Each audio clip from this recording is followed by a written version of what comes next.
بیٹے اور پاکروں کے ہم نہایت شکر گزار ہیں سارے پچھلے ہفتہ کے لیے، اس کی ساری دی ہوئی نعمتوں برکتوں کے لیے ہم خدا ان کی شکر گزاری کرتے اور اس کی تعریف کرتے ہیں کہ اس نے آج ہم سبوں کو یہاں پر اکٹھا کیا اور یہ اس کی مرضی ہے۔ سو آئیے بائبل مقدس میں سے، خدا کے کلام میں سے آئیے زندگی کا کلام کھولیں۔ اور میں چاہتا ہوں آج کتنے لوگ اپنی بائبل دیکھ رہے ہیں؟ آپ نے ذرا بائبل اوپن کرو۔ پریز دی لارڈ۔ تھوڑے لوگوں کو بائبل اور ہمیں ویسے کوشش کرنی چاہیے کہ بائبلیں اور خرید کر لائیں تاکہ جن لوگوں کے پاس نہیں ہے ان کو ہم خدا کا کلام دے سکیں۔ آئیے پہلا کرنتھیوں کے نام پولس رسول کا خط، اس کا باب نمبر 11 آیت نمبر 23 سے ہم خدا کے کلام کو پڑھیں گے۔ پہلا کرنتھیوں کا خط، اس کا 11واں باب، اس کی 23 آیت سے خدا کے کلام کو ہم پڑھیں گے۔ بڑے غور سے یہ باتیں آج آپ نے پھر سنی ہے، جیسا کہ آپ نے پہلے بھی سنا اور پڑھا ہے۔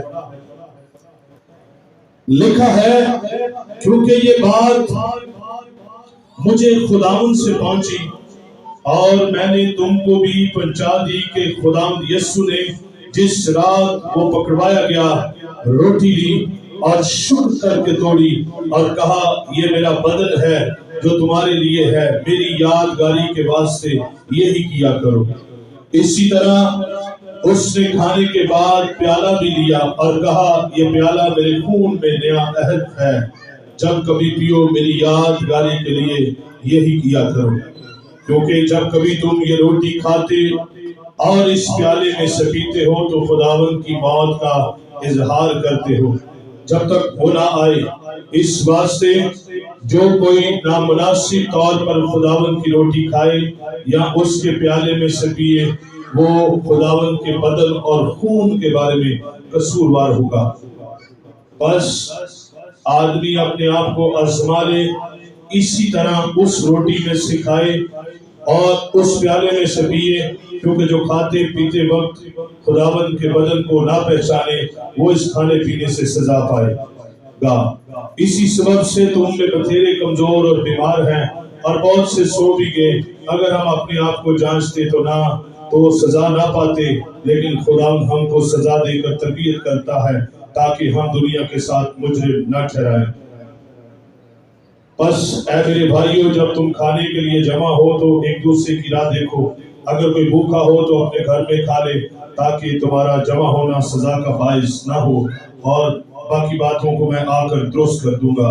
پاک کلام کے پڑھے اور سنے جانے کے وسیلہ سے خدا ہم سب کو برکت بخشے۔ سب بولے آمین۔ آئیے تشریف رکھیں۔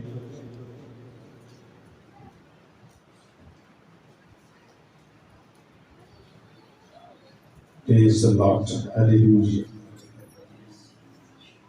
یسوع کی تعریف۔ Hallelujah. سو آج جو ہمارا ٹاپک ہے، مضمون ہمارا ہے عشاء ربانی کا بھید۔ کیا مضمون ہے جی؟ عشاء ربانی کا بھید۔ سب سے پہلے جو بنیادی بات ہے وہ یہ ہے کہ اگر آپ اپنی بائبل مقدس میں سے کرنتھیوں کے نام خط کا پہلا حصہ اگر آپ نکالیں، پہلا پیج نکالیں جہاں سے پہلا باب شروع ہوتا ہے، تو بڑا ضروری ہے کہ ہم اس کو پڑھ کر آگے چلیں تاکہ ہمیں بہتر طور پر خدا کے کلام میں سے آج جو ہمارا ٹاپک ہے اس کے مطابق ہم بہتر اور روح القدس کی تحریک سے ہم اچھے طریقے سے اس کو سیکھنے والے بنے۔ تو اگر آپ اس کے تعارف کے بارے میں اگر آپ پڑھیں اپنی بائبلوں میں تو آپ کو ملے گا کہ یہ کرنتھس جو تھا اس کے اندر یہ شہر بڑا مالی تجارتی کا گہما گہمی تھی اس کے اندر، تجارت کے لیے یہ مشہور تھا، لیکن اس کے ساتھ ساتھ یہ شہر تہذیبوں سے، ثقافتوں کے ساتھ ساتھ، اور اس کے ساتھ ساتھ یہ شہر جو تھا، کرنتھس جو تھا، یہ کچھ چیزوں کے لیے بڑا مشہور تھا، اور وہ کیا تھی کہ خاص طور پر اس میں بتوں کی پرستش، حرام کاری، بدکاری اس شہر کے اندر بہت زیادہ تھی۔ مختلف قسم کی شادیاں، تفریقے بازی، حرام کاری اور مردوں کی قیامت کے تعلق سے اس شہر کے اندر یہ جو مسائل تھے، اگر آپ اس کے تعلق میں پڑھیں تو کرنتھس کی کلیسیا کو خدا کے بندہ نے، پولس رسول نے جب یہ خط لکھا تو یہ کچھ چند وجوہات اور مسائل بڑے عروج پر تھے کہ حرام کاریاں، زنا کاریاں، بت پرستیاں بہت زیادہ تھی، انہی کے درمیان مسیحی بھی رہ رہے تھے۔ تو پھر پولس رسول نے ان کو خط لکھا کہ ضروری ہے کہ ہمیں احتیاط اور خداوند کے کلام پر توکل کرنے کی ضرورت ہے، احتیاط کرنے کی ضرورت ہے، تاکہ ہم بتوں کی پرستش نہیں بلکہ ہم اپنے زندہ خداوند یسوع کی پرستش کریں گے۔ سب بولے ہاللیلویہ۔ اشعیا وانی کا جو بھید ہے، یہ اپنے اندر بہت ساری برکتوں کو لیے ہوئے ہے، اور یہ ایک مکاشفہ ہے۔ جیسا کہ اگر میں پوچھوں بہنوں میں سے تو اشعیا وانی ہے کیا ہے؟ ہم اسے کیا سمجھ کر لیتے ہیں؟ جی بہنوں میں سے کوئی جواب دے۔ ہمارے نزدیک اشعیا وانی کیا ہے؟ جی کوئی جواب دے، کیا ہے ہمارے نزدیک؟ مسیح کا لہو ہے، اور اس کے علاوہ مسیح کا بدن اور مسیح کا لہو۔ اسی طرح بھائیوں سے اگر ہم پوچھیں تو اشعیا وانی جو ہے یہ ہمارے نزدیک کیا ہے؟ اس کا حقیقی مفہوم، اس کا معنی کیا ہے؟ ہمارے نزدیک اس کی کیا اہمیت ہے؟ تو کیا بھائیوں میں سے کوئی بتانا چاہتا ہے یہ کیا ہے؟ ہم اسے کیا سمجھتے ہیں؟ ہمارے نزدیک یہ کیا ہے؟ اس وقت خداوند کے بندہ نے جب یہ کلیسیا سے بات کہی تو ان کے نزدیک اور ہمارے نزدیک اشعیا وانی کیا ہے در حقیقت؟ میرے عزیزوں، میں اس کے بارے میں آپ کو بتانا چاہتا ہوں۔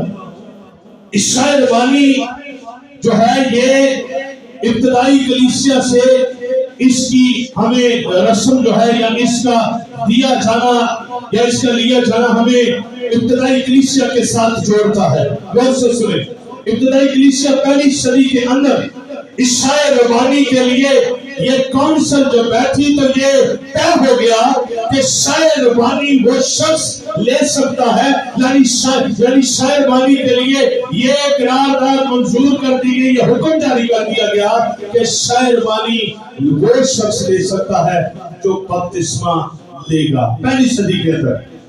اس کے بعد دوسری صدی کے اندر ایک شخص جسٹن مارٹن نے اشعیا وانی کے لیے شراکت کے لیے، وہ جسٹن مارٹن کہتا ہے کہ جو اشعیا وانی کے اندر شراکت ہوگا، جو اس میز میں شامل ہوگا، اس کے لیے اس نے 3 جو ہے وہ باتیں اس سے شیئر کی، 3 مطالبات جو ہے اس سے پیش کیے۔ نمبر 1، پہلی صدی میں تو یہ بتایا گیا کہ جو شخص اشعیا وانی لینے والا ہے یا لے سکتا ہے اس کے لیے لازم ہے کہ وہ بپتسمہ لے۔ اس کے بعد جسٹن مارٹن دوسری صدی کا ایک شخص، اس نے کہا کہ 3 مطالبات ہیں۔ نمبر 1 پر ہے کہ کلیسیا کی تعلیم پر جو ہے ایمان رکھا جانا چاہیے، نمبر 1 پر کہ کلیسیا کی تعلیم پر ایمان رکھنا ہے۔ دوسرے نمبر پر اس نے کہا کہ بپتسمہ لازمی ہے، اور تیسرے نمبر پر اس نے کہا کہ مسیح کے احکامات پر کے مطابق زندگی گزارنا یہ بہت ضروری ہے۔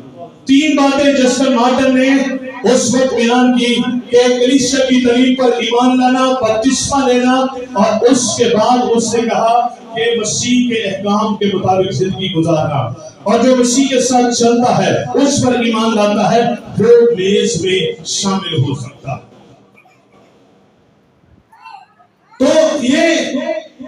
5 لوگوں کے لیے یہ خالی ایک رسم ہے، 5 لوگوں کے لیے یہ خالی ایک روٹی اور شیرہ ہے، 5 لوگوں کے نزدیک اس کی اہمیت نہیں ہے۔ 5 لوگ یہی سمجھتے ہیں جیسے گھروں میں ہم کوئی روٹی اور شیرہ لے لیتے ہیں، یہ ویسے ہی ہے۔ کئی لوگ اس کی اہمیت کو، اس کی پہچان کو نہیں جانتے، کیونکہ بائبل مقدس میں خدا کا بندہ یہ فرماتا ہے جب گرنتھس کے اندر بڑی حرام کاری بت پرستی تھی تو بائبل مقدس کے اس خط کے اندر ہمیں بڑی ایسی گہری باتیں ملتی ہیں۔ مثال کے طور پر غیر زبانوں کے تعلق سے پولس رسول نے اس خط کے اندر بیان کیا مسیح کی صلیب کے بارے میں، بلکہ مسیح مصلوب کے بارے میں پولس نے اس خط کے اندر بیان کیا۔ اور پھر اس کے بعد جب ہم اس کے سیاق و سباق، اس کے ٹیکسٹ پر ہم اگر غور کرتے ہیں تو ہمیں نظر آتا ہے کہ 2 باتیں ان باب کا آپس میں جڑنا، اگر آپ 11ویں باب کے اندر دیکھیں تو 2 باتیں بڑی یہاں پر پولس رسول نے ہائی لائٹ کی ہے۔ نمبر 1 پر ہے،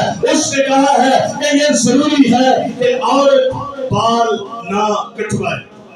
اس کے آگے اس نے عشاء روانی کا تعلق اس کے بارے میں پیش کر دیا۔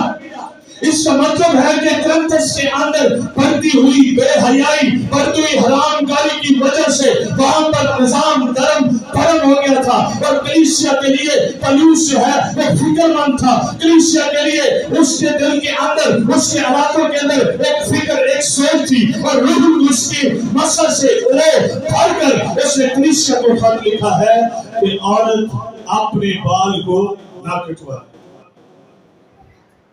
آج اسی طرح شاعر بانی جس طرح ہمارے معاشرے کے اندر ابتدائی دور کے اندر اور یہاں پر آج اس دور کے اندر بھی اس وقت بھی یہ مسئلہ تھا اور آج اس وقت بھی یہ مسئلہ ہے، لوگ جس طرح